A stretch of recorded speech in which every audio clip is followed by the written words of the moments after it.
بسم الله الرحمن الرحيم. السلام عليكم ورحمة الله تعالى وبركاته. الحمد لله كفى والصلاة والسلام على سيدنا المصطفى ما بعد. فقد قال الله تعالى في القرآن العظيم: أعوذ بالله من الشيطان الرجيم. بسم الله الرحمن الرحيم. إن الله لا يغير ما بقوم حتى يغيروا ما بأنفسهم. صدق الله العليم. وقال رسول الله صلى الله عليه وسلم: إنما الأعمال بالنيات وإنما لكل امرئ ما نوى. புகழ் அனைத்தும் ஏக இறைவன் அல்லாஹ் ஒருவனுக்கே உரித்தாகட்டும். அவனுடைய அன்பும் சாந்தியும் சமாதானமும் உலகத்தில் உள்ள அனைத்து மக்களின் மீதும் உண்டாகட்டும். ஆமீன். மாஷாஅல்லாஹ், நம்ம தொடர்படியாக இஸ்லாமிய வாழ்வியல் கல்வி அப்படிங்கிற தலைப்புல பலதரப்பட்ட விஷயங்களை, கருத்துக்களை பேசிக்கிட்டே வரோம். அல்ஹம்துலில்லாஹ். இஸ்லாமிய வாழ்வியல் கல்வி அப்படிங்கிறது மிக முக்கியமான ஒரு பகுதி. என்னன்னா, அதுல குடும்பவியல் மேம்பாடு, நம்முடைய குடும்பங்களை நம்ம எப்படி மேம்படுத்திக்கணும் அப்படிங்கிறது தான் இதனுடைய மிக முக்கியமான ஒரு பாடம்.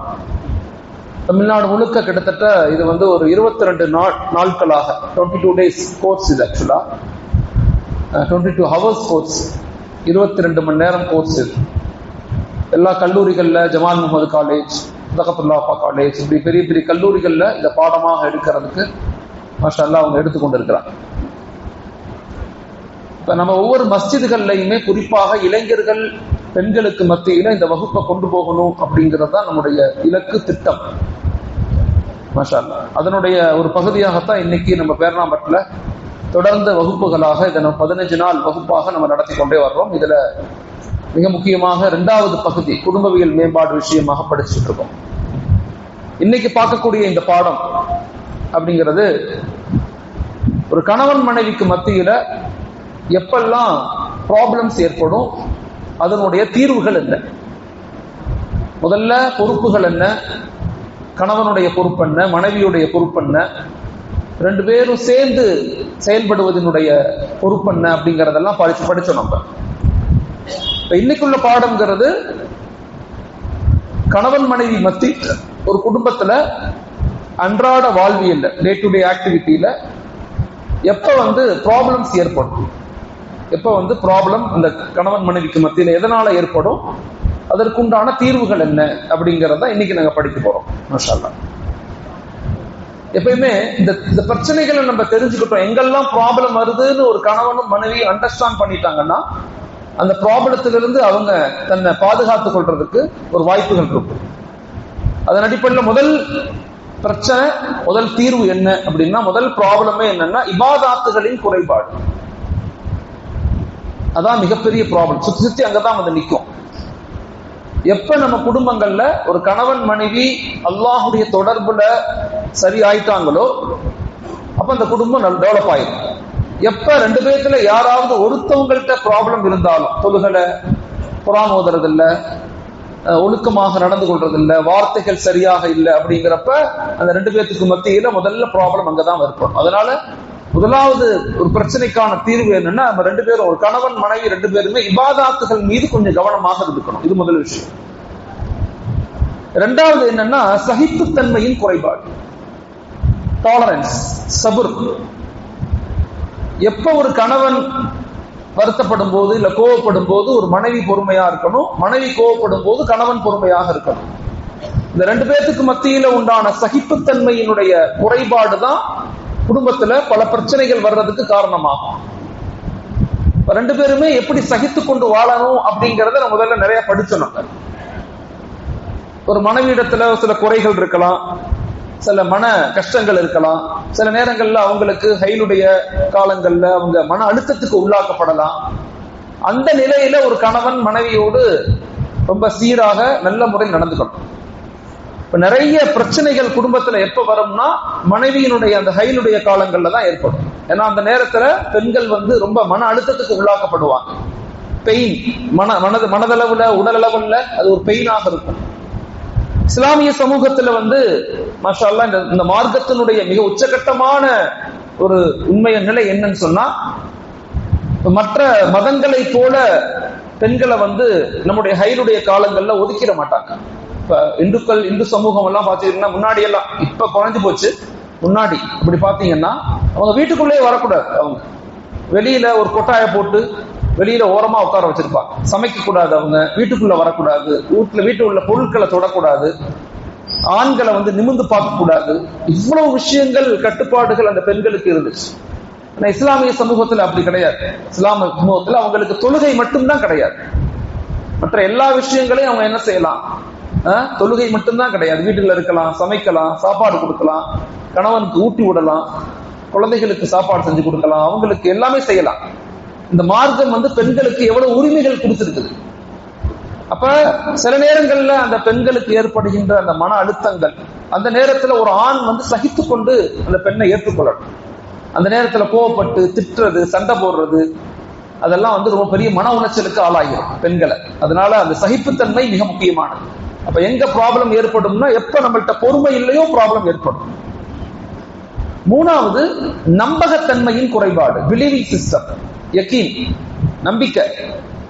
ஒரு கணவன் மனைவியை முழுமையா நம்பணும், ஒரு மனைவியும் கணவரை முழுமையா நம்பணும். ரெண்டு பேரும் நம்பிக்கையின் அடிப்படையில வாழ்க்கையை அமைச்சுக்கணும். அது மிக முக்கியமான ஒரு பகுதி. நம்பிக்கை இல்ல, கணவன் மீது ஒரு நம்பிக்கை இல்ல மனைவிக்கு, இல்ல மனைவியின் மீது கணவன் நம்பிக்கை இல்ல, ரகசியங்கள் வச்சுக்கிறோம். எந்த நிலையிலும் மனைவிக்கு தெரியாம ஒரு ரகசியத்தை கணவன் வச்சுக்கூடாது.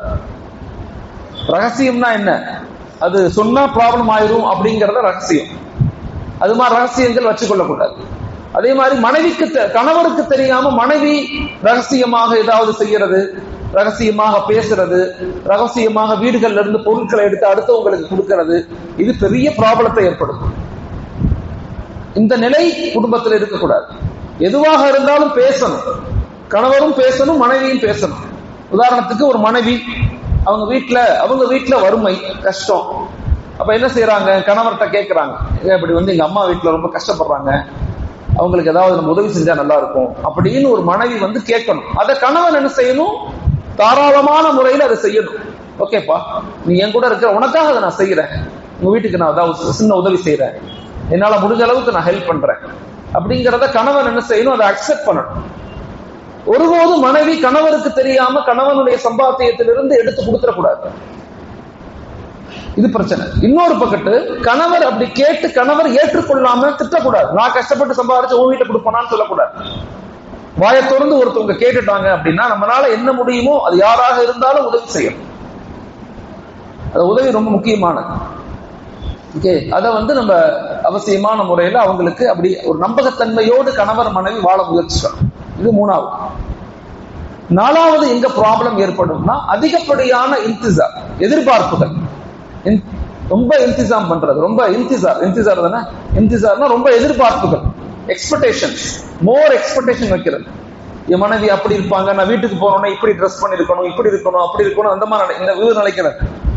இந்த மாதிரி நினைக்கிறது, என் வீட்டுக்காரர் லட்சமா சம்பாதிக்கணும், காலில் கொட்டணும் அப்படின்னு நினைக்கிறது. இதுதான் ப்ராப்ளத்துக்கு காரணம். இந்த நிலை வரக்கூடாது, எக்ஸ்பெக்டேஷன் இருக்கக்கூடாது.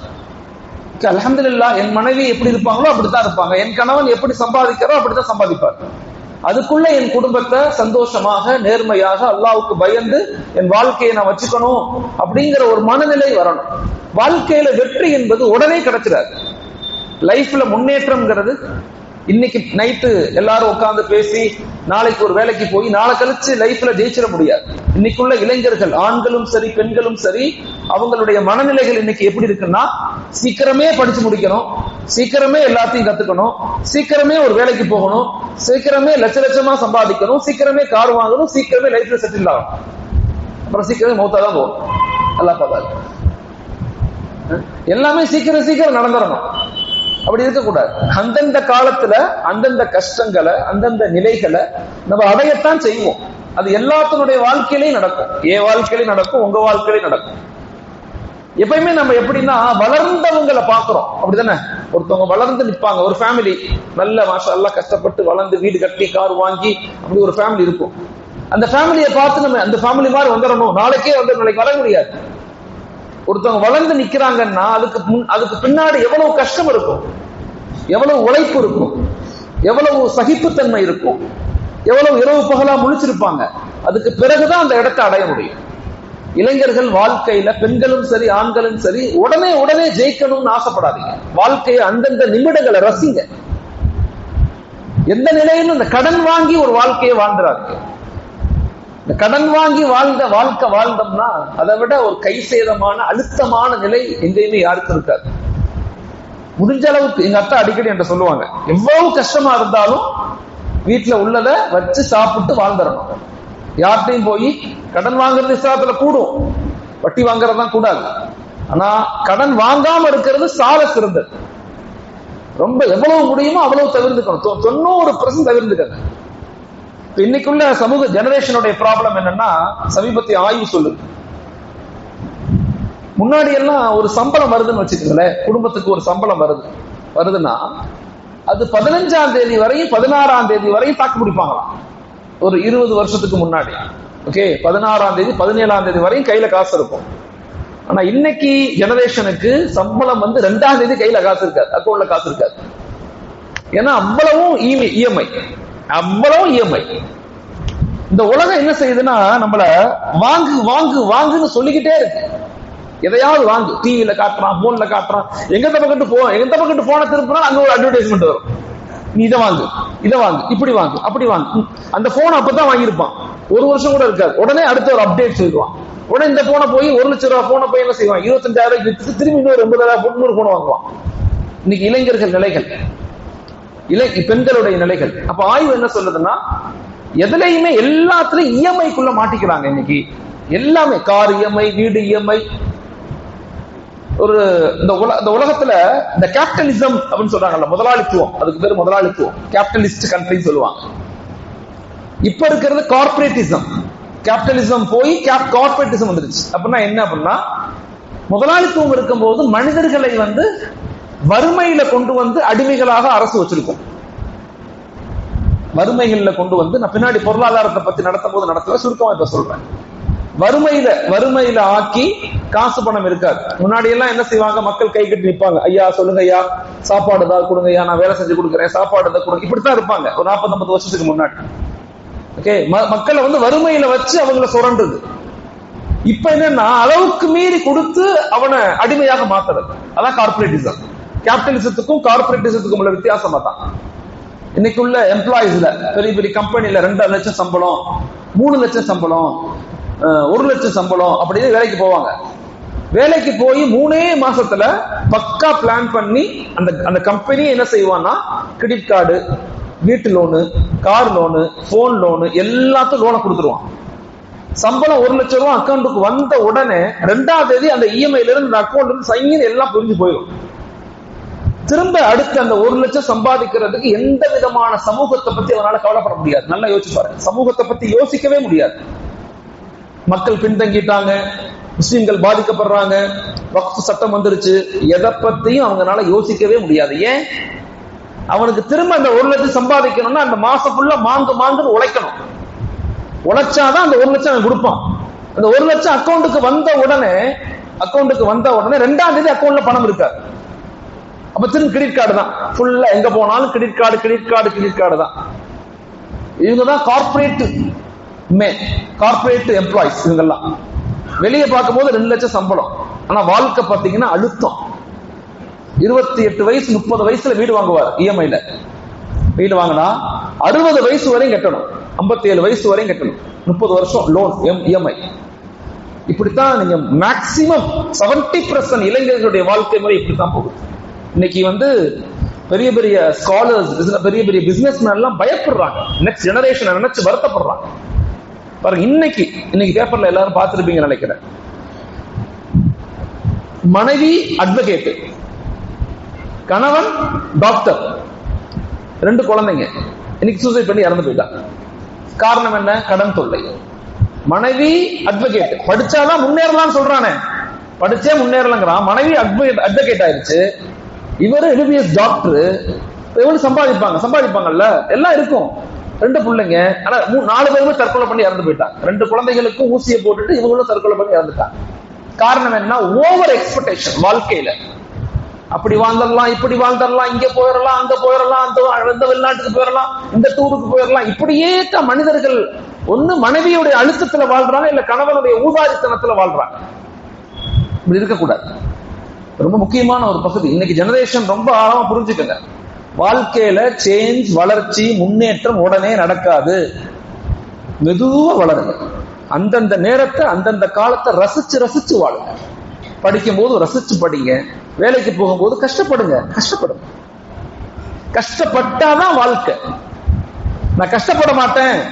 இன்னைக்கு நிறைய அட்வர்டைஸ்மெண்ட் என்ன சொல்றான், நிறைய பிசினஸ் பத்தி பேச வரோம், என்ன சொல்றான், 45 வயதில் வேலையை ரிட்டையர் ஆகி சுகமாக நீங்கள் வாழ வேண்டுமா, எங்களை அணுகுங்கள். 45 வயசுல நான் ஏன்டா வேலை விடணும், நான் ஏன் ரிட்டையர் ஆகணும்? இது ஒரு பக்கெட்டு. இன்னொரு ஆய்வு என்ன சொல்லுதான், 95 வயசுல ஜப்பான்ல ஒக்லஹோமா அப்படிங்கிற பகுதியில, ஜப்பான்ல ஒரு பகுதி ஒக்லஹோமா, அந்த பகுதியில 95 வயசுல கணவரும் மனைவி வேலை செஞ்சு உழைக்கிறாங்க. ஆச்சரியமா இருக்கு. அப்ப ஜப்பானுடைய வளர்ச்சி எப்படி, இந்தியாவுடைய வளர்ச்சி எப்படி? அப்ப இதெல்லாம் நம்முடைய இளைஞர்களுக்கு மஹல்லாக்கள் சொல்லிக் கொடுக்கணும். மஹல்லாக்கள், மஸ்ஜிதுகள் இதெல்லாம் சொல்லிக் கொடுக்கணும். வாழ்க்கைன்னா என்ன, எம்ப்ளாய்மெண்ட்ல எப்படி இருக்கணும், இபாதத்து சொல்லிக் கொடுக்கணும், ஈமானியத்தை சொல்லிக் கொடுக்கணும், அதோட சேர்ந்து முஅமலாத்தை சொல்லிக் கொடுக்கணும், முஅஷராத் குடும்பவியலை சொல்லிக் கொடுக்கணும், வியாபாரங்களை சொல்லிக் கொடுக்கணும், ஒழுக்கத்தை சொல்லிக் கொடுக்கணும். எல்லாத்தையும் மஹல்லாக்கள் இருந்து ஞானங்கள் சமூகத்துக்கு போய் சேரணும். அதுதான் மதீனாவுடைய ஹஜ்ரத் ரசூலுல்லாஹி ஸல்லல்லாஹு அலைஹி வஸல்லம் உருவாக்கி மதீனத்து மண், அந்த மதீனத்து எழுச்சி அப்படிங்கிறது இல்ல, மதீனா முனவ்வரா, உலகத்துல உள்ள எல்லாமே அங்கதான் நடந்துச்சு. எல்லாமே நடந்துச்சு. அதை முன்மாதிரியாதான் 1000 வருஷம் உலகத்திலேயே ஒரு பெரிய எழுச்சி மிக்க சமூகமாக இருந்தோம். இன்னைக்கு அதெல்லாமே காண போச்சு. அதனாலதான் பின்தங்கி போயிட்டோம். மஸ்ஜிதுகள் சமூகத்தினுடைய கட்டமைப்பாக மாறணும், ஒவ்வொரு மஹல்லாக்களும் மஸ்ஜிதுகளும். அப்ப இந்த எதிர்பார்ப்புகள் கணவன் மனைவிக்கு மத்தியில குறைச்சுக்கணும். நான் 5வது சுயநலம். பிரச்சனை எங்க வரும்னா, சுயநலமான ஒரு வாழ்க்கையை வாழ்றது. ஆணும் சரி பெண்ணும் சரி, ஆணும் சரி பெண்ணும் சரி சுயநலமாக இருக்கிறது. பொண்டாட்டியை பத்தி கவலைப்படுறது இல்ல, பிள்ளைகளை பத்தி கவலைப்படுறது இல்ல, இவன் பாட்டுக்கு ஜாலியா வாழ்க்கை வாழ்றது. இவன் இஷ்டத்துக்கு யார்கிட்ட பேசுறான், எங்க பேசுறான், எங்க போறான், எதை பத்தியும் சொல்றது இல்ல. அந்த குடும்பம் எப்படி விளங்கும்? அல்லது பெண்களுடைய நிலை இன்னைக்கு கவுன்சிலிங்ல என்ன சொல்றாங்க, அநேக பெண்கள் என்ன செய்யறாங்க, ஜிம்முக்கு போறோம், அங்க போறோம், இங்க போறோம்னு நிறைய தொடர்புகள் அதிகமாயிருது அவங்களுக்கு. அதனால பெரிய பாதிப்புகளுக்கு குடும்பங்கள் உள்ளாக்கப்படுறாங்க. சிங்கிள் பேரண்ட் அதிகரிக்கிறாங்க. சிங்கிள் பேரண்ட், கணவர் இல்லாத மனைவி மட்டுமே குழந்தையை வளர்க்கக்கூடிய சூழ்நிலைகள் சென்னையில சிட்டிக்குள்ள அதிகமாகிக்கிட்டே இருக்கு. ஒண்ணு கணவன் இல்லாம இருக்கிறாங்க, இல்ல கணவன் விட்டு வெளியே வந்துடுறாங்க தனியா வாழணுங்கிற ஆசையில. காரணம் என்ன? சுயநலமான விஷயம், சுய சிந்தனை, சுய ஆசைகள். நான் நல்லா இருக்கணுங்கிற சிந்தனை. அப்படி இருக்க கூடாது. ஒரு குடும்பம்னா நான் நல்லா இருந்தா அதை விட என் மனைவி நல்லா இருக்கணும். ஒரு மனைவி என்ன நினைக்கணும், நான் நல்லா இருக்கிறத விட என் கணவர் நல்லா இருக்கணும். இந்த 2 பேரும் என்ன நினைக்கணும், நாங்க கஷ்டப்படுறதை விட கஷ்டப்பட்டா பரவாயில்ல, குழந்தைகள் நல்லா இருக்கணும். அப்படித்தான் நம்முடைய அத்தாமெல்லாம் இருந்தாங்க. நம்முடைய அத்தாமெல்லாம் அப்படித்தான் இருந்தாங்க. யோசிச்சு பாருங்க. அவங்க அத்தா பிஞ்சு போன செருப்பு தான் போடுவார். அத்தா சாதா செருப்பு தான் போடுவார். ஆனா மகனுக்கு பெரிய செப்பல் வாங்கி கொடுப்பார், ஷூ 2000 ரூபாய்க்கு ஷூ வாங்கி கொடுப்பார். பாக்குறோமா இல்லையா?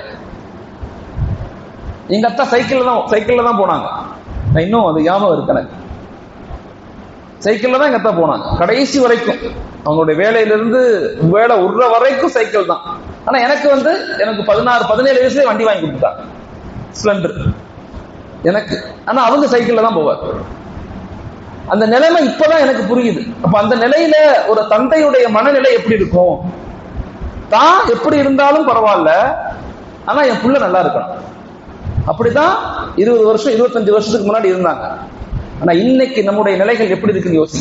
இன்னைக்கு ஜெனரேஷனுடைய நிலைகள் எப்படி இருக்குன்னா, என் புள்ள பொண்டாட்டியை விட நான் நல்லா இருக்கணுங்கிற எண்ணம் தான் அதிகரிக்கும். ஆணுக்கும் சரி பெண்ணுக்கும் சரி. இது தொடர்ந்து என்ன நடக்கும்? ரொம்ப கேர்ஃபுல்லா இருக்கணும். அதனால சுயநலம் இல்லாத ஒரு வாழ்க்கை வாழணும். அப்புறம் பிரச்சனைகள், இன்னொரு அடுத்த பிரச்சனைகள் எங்க வரும்? 6வது ஆசைகள் அறியாமை. ஒரு மனைவி என்ன விரும்புவாங்கன்னு கணவனுக்கு தெரியும். ஒரு கணவன் என்ன விரும்புவாருன்னு மனைவிக்கு தெரியும். எப்ப இது தெரியலையோ அப்ப அந்த குடும்பத்துல பிரச்சனைகள் உண்டாகும். அது முக்கியமான ஒரு குடும்பவியல் வாழ்க்கையில, ஒரு அந்நியுன்னியமான வாழ்க்கையில ஒரு மனைவிக்கு பிடித்ததை கணவன் அறிந்து செயல்படணும். அதே மாதிரி கணவன் என்ன விரும்புவாரு, என்ன லைக் பண்ணுவாரு, என்ன சாப்பிடுவாரு, எத்தனை மணிக்கு சாப்பிடுவாரு அப்படிங்கிற ஒரு நிலை ஒரு மனைவிக்கு தெரியணும். அன்னைக்கு ஒரு டாக்குமெண்ட்ல நான் படிக்கிறேன், மனைவியை இழந்த கணவர்கள் ஒரு பக்கத்து, கணவரை இழந்த மனைவிகள் ஒரு பக்கத்து, ரெண்டு பேரும் உட்கார்ந்து பேசுறாங்க. அப்ப அந்த மனைவியை இழந்த அந்த கணவர்கிட்ட கேட்கப்படுது, உங்க லைஃப் எப்படி இருக்கு இப்ப? அப்ப அவர் சொல்றாரு, என் வாழ்க்கை ஒரு வெறுத்தியான வாழ்க்கையாக இருக்கு. எப்ப நான் என் ரூம எப்ப நான் திறக்கிறேன் அப்படின்னு மனைவி பார்த்துக்கிட்டே இருப்பாங்க. நான் காலையில என் மனைவி பெட்ரூம்ல இருந்து சீக்கிரம் எழுந்து வெளியே போயிருவாங்க, நான் ரூம்ல படுத்திருப்பேன். எப்ப நான் கதவை திறந்தோட எனக்கு டீ, தேவையான பிஸ்கட்டு கரெக்டா ஒரு 5 மணி 6 மணிக்கெல்லாம் என் மனைவி கொண்டு வந்து கொடுத்துருவாங்க. நாங்க 2 பேரும் சாப்பிட்டுக்கிட்டே பேசிக்கிட்டே இருப்போம். ஆனா இன்னைக்கு எங்க வீட்டுல 8 மணி ஆகுது, எனக்கு ஒரு டீ கிடைக்கிறது. எனக்கு ஒரு டீ கிடைக்க 8 மணி.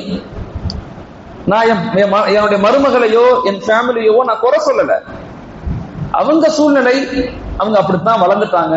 அவங்கள குறை சொல்லி எனக்கு புண்ணியம் இல்லை. ஆனா எனக்கு என் மனைவி 5 மணி 6 மணிக்கு அந்த டீ, அந்த பிஸ்கட்டு, அது தேவையான பொருட்கள்லாம், பேரிச்சம்பழம் எல்லாம் கொடுத்து எனக்கு, அவங்களும் டீ குடிப்பாங்க, நானும் டீ குடிப்போம், 2 பேரும் பேசுவோம். அப்பெல்லாம் எனக்கு தெரியல, என் மனைவியுடைய அருமை எனக்கு தெரியல. எப்ப எனக்கு தெரிஞ்சிச்சுன்னா, எப்ப நான் என் மனைவியை இழந்து தனிமையில என் பெட்ல படுத்துட்டு எழுந்திருச்சு, எப்படா என் மருமக டீ கொடுப்பா, எப்படா அந்த டீ வரும் அப்படின்னு எதிர்பார்க்கிறேன்ல, அப்பதான் எனக்கு என் மனைவியுடைய அருமை தெரிஞ்சிச்சு. அதே மாதிரி பெண்கள்கிட்ட கேட்கிறாங்க, உங்க கணவரை இழந்துட்டீங்க, உங்க லைஃப் எப்படி இருக்குது அப்படின்னா, இந்த பெண்கள் சொல்றாங்க, என்னுடைய வாழ்க்கை முழுமையாக இல்லாத மாதிரி தெரியுது. எல்லா நிலையிலையுமே எதையோ நான் இழந்த மாதிரியே இருக்கேன். என் கணவர் வயதானவர் தான், ஆனா என் கூட அவர் இருக்குமெல்லாம் எனக்கு ஒரு பலமா தெரியும். என்னை திட்டுவாரு, கோச்சுக்குவாரு, கண்டபடி பேசுவாரு. அப்படி பேசுறதுதான் எனக்கு பிடிக்கும், அதை நான் ரசிப்பேன். அந்த நேரத்துல சில விதத்துல கோவம் வரும். இப்பதான் தெரியுது என் கணவர் இல்லாதது எவ்வளவு வலியை கொடுக்குதுன்னு சொல்லி. அதனால நம்ம வாழ்க்கையில கணவன் மனைவி இருக்கும் போது, வயசான மக்களுக்கு நான் சொல்றேன், வயதானவங்களுக்கு அனுசரிச்சு இந்த காலங்கள்ல நல்லா பேசுங்க, நேரம் கொடுங்க, பேசுங்க. முன் நாட்கள்ல என்னெல்லாம் நம்ம எப்படி எல்லாம் இருந்தோங்கிறத பேசுங்க.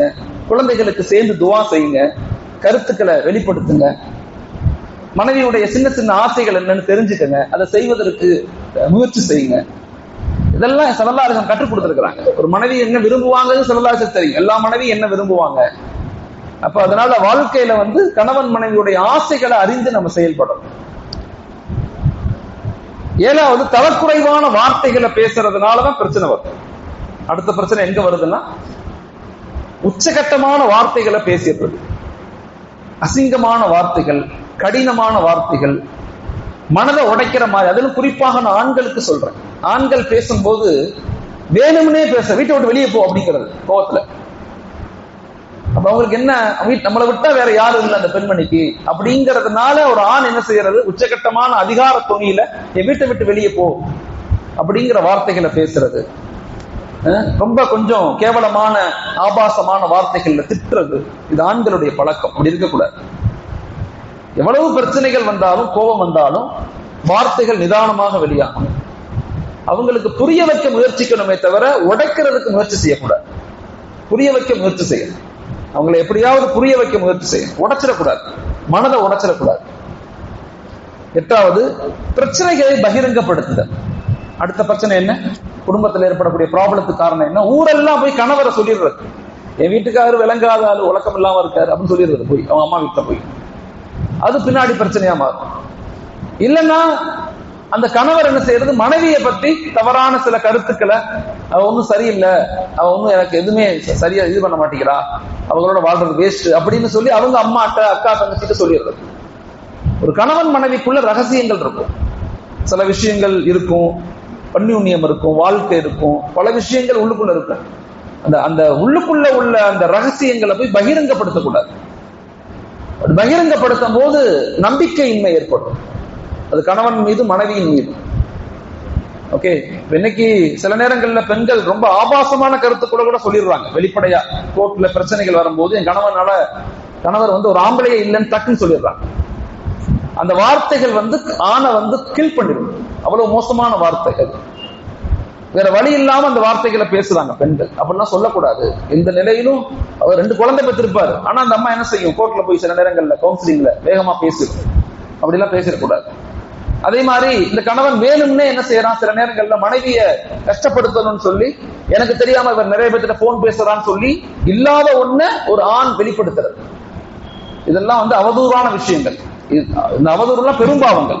ஒரு பத்தினியின் மீது, ஒரு ஆணின் மீது, ஒரு பெண்ணின் மீது இல்லாத ஒன்னை அவதூறாக சொல்வது இஸ்லாமிய மார்க்கத்துல பெரும்பாவம். அதெல்லாம் அப்ப அந்த பிரச்சனைகளை பகிரங்கப்படுத்துறது.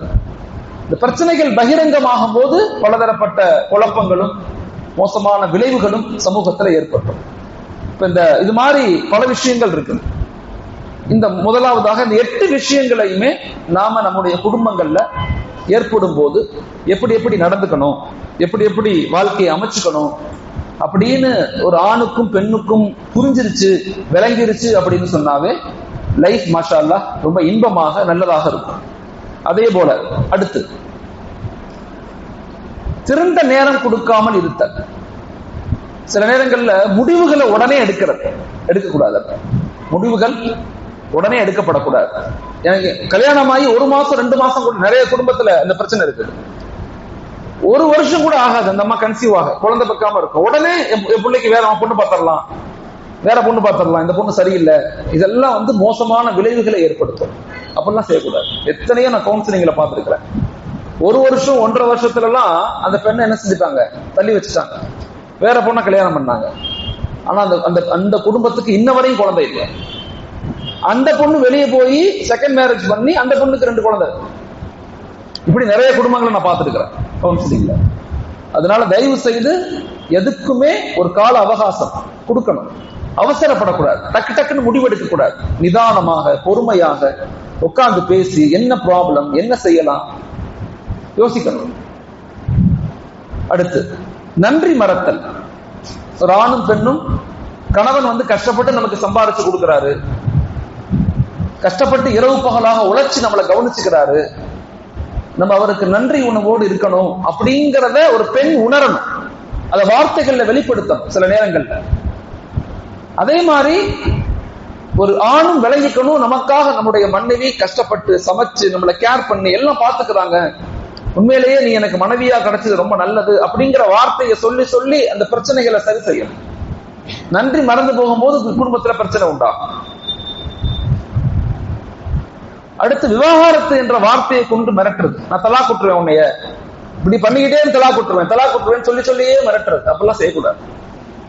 அப்படி அந்த வார்த்தையெல்லாம் பயன்படுத்தக்கூடாது. நம்ம முன்னாடி எல்லாம் தலாக்குங்கிற வார்த்தைய மூத்தவங்க சொல்வதையே பெருசா நினைப்பாங்க, சொல்ல மாட்டாங்க. ஆனா இன்னைக்கு ஜெனரேஷன்ல ரொம்ப சர்வசாதாரணமாயிருச்சு. ரொம்ப தலாக்குங்கிற வார்த்தையெல்லாம் நம்ம சின்ன பிள்ளையா இருக்கும்போது என்னன்னு தெரியாது.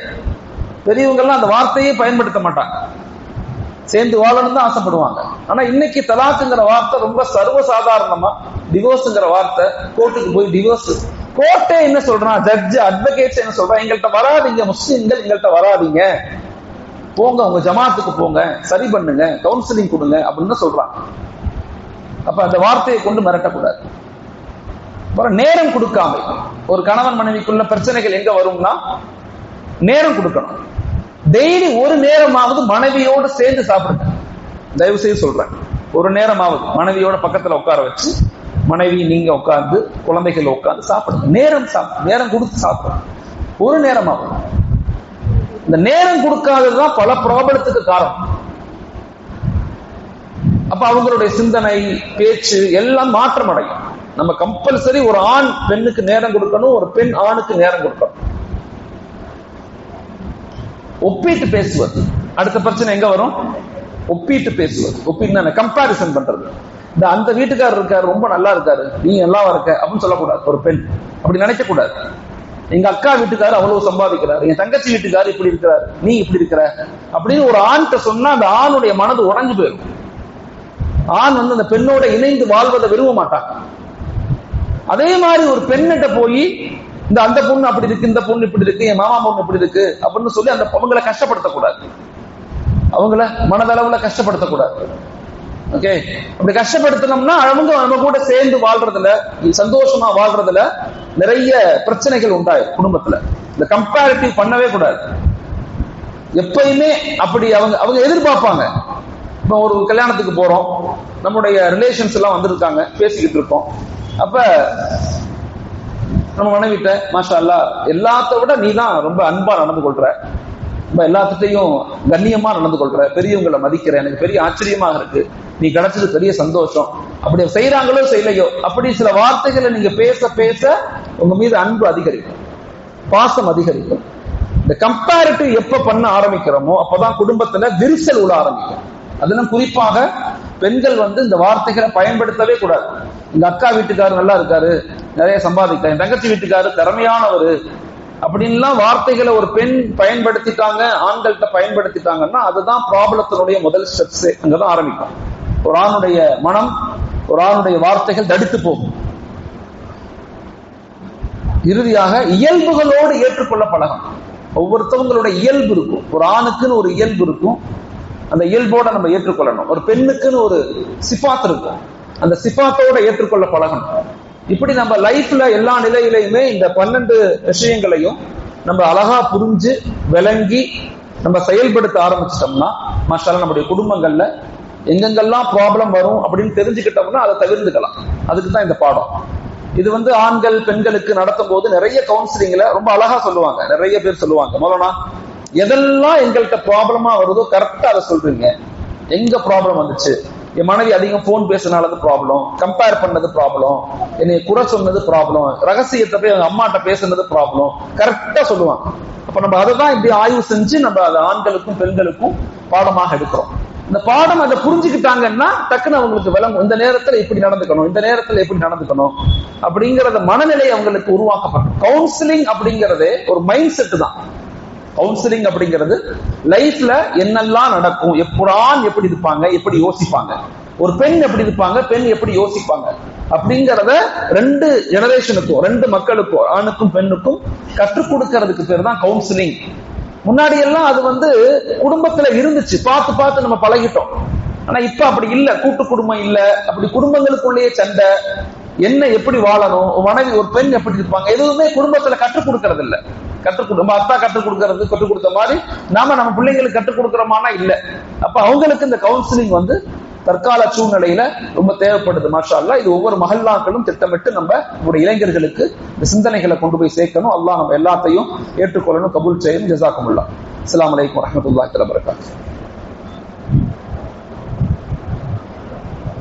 ஆமீன். பிஸ்மில்லாஹிர் ரஹ்மானிர் ரஹீம்.